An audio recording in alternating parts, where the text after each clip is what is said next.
آج کچھ اہم چیزیں آپ کے سامنے رکھنا چاہتا ہوں.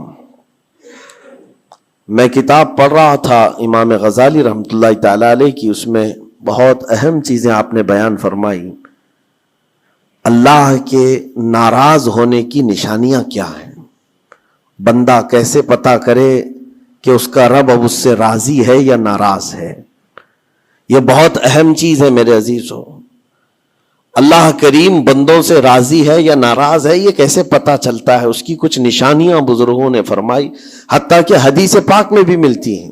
رسول کریم صلی اللہ علیہ وسلم سے بھی پوچھا گیا، اور پھر مولا علی کرم اللہ وجہہ الکریم کے اقوال بھی ہیں. آج ہمیں ان چیزوں کی طرف خاص نظر کرنے کی ضرورت ہے. اگر وہ چیزیں پتہ چل جائے تو ہو سکتا ہے انسان اپنے آپ کی اصلاح کر لے اور اس میدان سے نکل آئے. کیونکہ غفلت میں کبھی ایسا ہوتا ہے کہ اسے لگ رہا ہے میں جو چل رہا ہوں صحیح چل رہا ہوں، سب تو ٹھیک ٹھاک ہے، لیکن بسا اوقات ایسا ہوتا ہے کہ وہ اتنے غلط راستے پر ہے کہ رب تعالیٰ کی ناراضگی اس کے ساتھ ہے. حدیث پاک میں اگر پوچھا گیا تو حدیث میں ایک لفظ سب سے زیادہ ہے، کئی حدیثیں ہیں. ابن ابی دنیا میں یہ حدیث منقول ہے.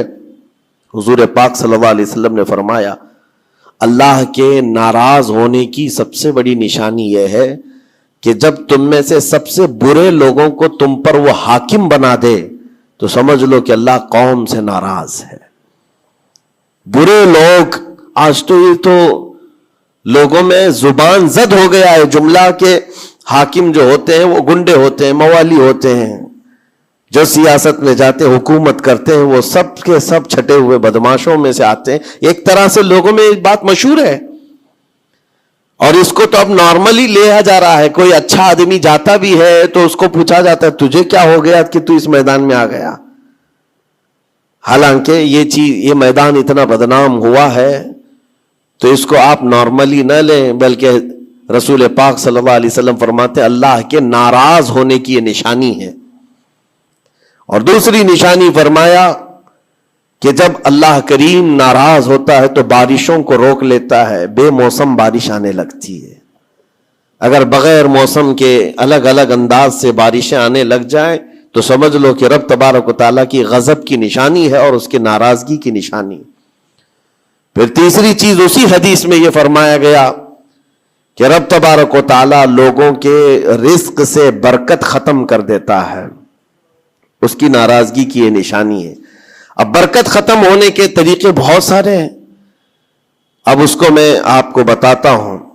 لیکن مجھے جو بات بہت اہم لگی اور دل پر لگی، مولا علی کرم اللہ وجہہ الکریم ایک بار بیٹھے ہوئے تھے، تسبیح پڑھ رہے تھے. ایک شخص آیا اور بہت بپھرا ہوا تھا، پریشان حال تھا. دروازہ کھٹکھٹایا، اندر آیا. مولا علی کرم اللہ وجہہ الکریم نے پوچھا کیا بات ہے، کیوں اتنا پریشان ہے؟ کہا کہ میں لٹ گیا، اتنا برباد ہو گیا ہوں، میں کیا کروں، مجھے کچھ سمجھ میں نہیں آتا. یہ کئی لوگوں کی زندگی میں چلتی ہوئی بات میں آپ کے سامنے رکھ رہا ہوں. آج سے 14 صدی پہلے یہی سیم مسئلہ لے کر کے آیا جو آج بہتوں کے ساتھ یہ چل رہا ہے. پوچھا آپ نے کیا ہوا ہے؟ کہا اچھا خاصا میرا بزنس چلتا تھا، اچانک رک گیا. اچھی خاصی تجارت تھی، مال بہت آتا تھا، سب اچانک بند ہو گیا. اب تو پوزیشن یہ، حال یہ ہے کہ جس چیز میں ہاتھ لگاتا ہوں نقصان ہی ہوتا ہے. اور اس نے یہ بھی کہا کہ اگر میں سونے کو بھی ہاتھ لگاؤں تو ایسا لگتا ہے مٹی بن جائے گی. ساری چیزیں ختم ہو گئی ہیں. وہ رویا جا رہا تھا اور کہا کہ مجھے اس کا سبب نہیں پتا ہے، کیا ہو رہا ہے کیا نہیں ہے. مولا علی کرم اللہ وجہہ الکریم نے ایک ہی چیز فرمایا، کہا کہ میں تیرے سبب کو پہچان لیا. یہ جو چیزیں ہو رہی ہیں تیرے ساتھ، میں تیرے سبب کو پہچان لیا. کہا کیا ہے؟ کہا کہ رب تبارک و تعالیٰ تجھ سے ناراض ہے ان گناہوں کی وجہ سے جو تو جان بوجھ کر کنٹینیو کرتا ہے، روزانہ جاری رکھا ہوا ہے.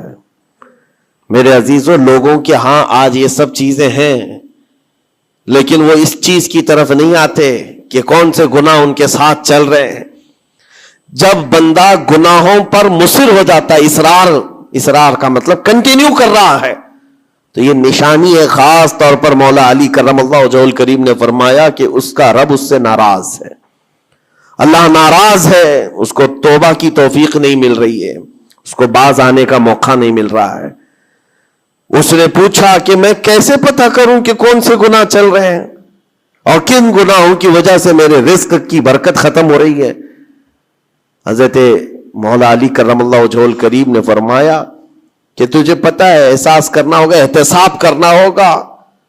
کچھ چیزیں ایسی ہیں جن کو تو روز کر رہا ہے. اگر فجر کی نماز کے لیے نہیں اٹھتا ہے, نماز نہیں ہوتی ہے تیری, تو یہ تو گناہ کبیرہ ہے. گناہ کبیرہ ہے, یہ زنا سے بڑھ کر کے گناہ ہے نماز کا ترک کرنا. تو یہ اگر تیری زندگی میں کنٹینیو جاری ہے تو گویا کہ تو حرام پر حرام, کبیرہ پر کبیرہ کرتا ہوا اس قدر اصرار کرتا جا رہا ہے, تو تیرے رزق کی برکت کہاں رہے گی؟ ختم ہو جائے گی. تیرے دل کے اندر اللہ تعالیٰ نے سختی پیدا کر دی ہے. میرے عزیزو, آج کے حالات میں اگر کوئی اس طرح کا معاملہ لے کر کے آئے, بابا کے پاس فوراً بھاگے گا کہ میرے روزی پر کسی نے بندش کر دی ہے, روک لگا دی ہے, کسی نے جادو ٹونا کر دیا ہے. اس کو اپنی فکر نہیں ہے کہ اس کے عمل کیا ہے, لیکن باباؤں کے پاس جانا ہے, کسی مولانا کے پاس جانا ہے, کسی عامل کے پاس جانا ہے.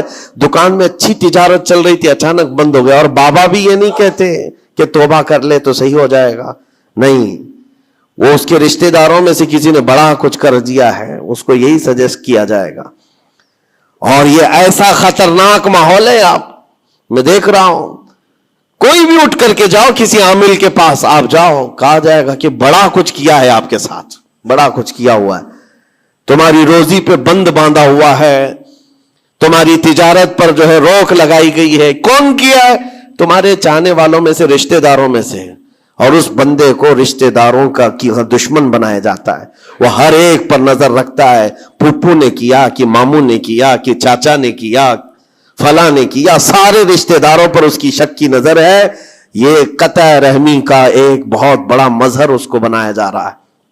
کتنے گھروں کو اس طرح باباؤں نے توڑ رکھا ہے, اور انجانے میں یہ دماغ میں یہی بیٹھا کر کے رکھا ہے کہ نہیں, میری روزی پر انہوں نے ہی بندش باندھی ہے. یقین کے ساتھ کسی کو نہیں معلوم. کاش یہ اگر اس کو بتائے ہوتے, یہ 99% جن کو تکلیفیں ہیں ان کے روزی کے معاملات, ان میں سے 99% کے حالات ایسے ہیں کہ فجر کی نماز نہیں پڑھتے. یہ کسی کو توفیق نہیں ہوتی, کسی بابا کو, کسی عامل کو, کہ ان کو تنبیہ کریں. فجر کی 2 رکعات رزق کے کئی دروازے کھول دیتی ہے. میرے آقا صلی اللہ علیہ وسلم کا فرمان ہے, اور تم بستر پر ٹانگ پھیلا ہے سوئے ہوئے ہو, اور پھر شام میں اٹھ کر بابا کے پاس جا کر کہتے ہو بندش ہے, کسی نے باندھ کے رکھا ہے. تم نے خود اپنے اعمال سے باندھا ہوا ہے. اور رب تبارک و تعالیٰ فرماتا ہے سورہ فاطر میں, ما یفتح اللہ للناس من رحمت فلا ممسک لہا. اللہ اپنی رحمت سے جس کے لیے دروازے کھولتا ہے, کوئی اسے بند نہیں کر سکتا. یہ رب کا فرمان سنا رہا ہوں. وما یمسک فلا مرسل لہ من بعدہ. اور اللہ فرماتا ہے جس کے لیے اللہ روک دے, کوئی طاقت اسے کھول نہیں سکتی. اللہ نے اگر بند کر دیا ہے تو کوئی نہیں کھولے گا.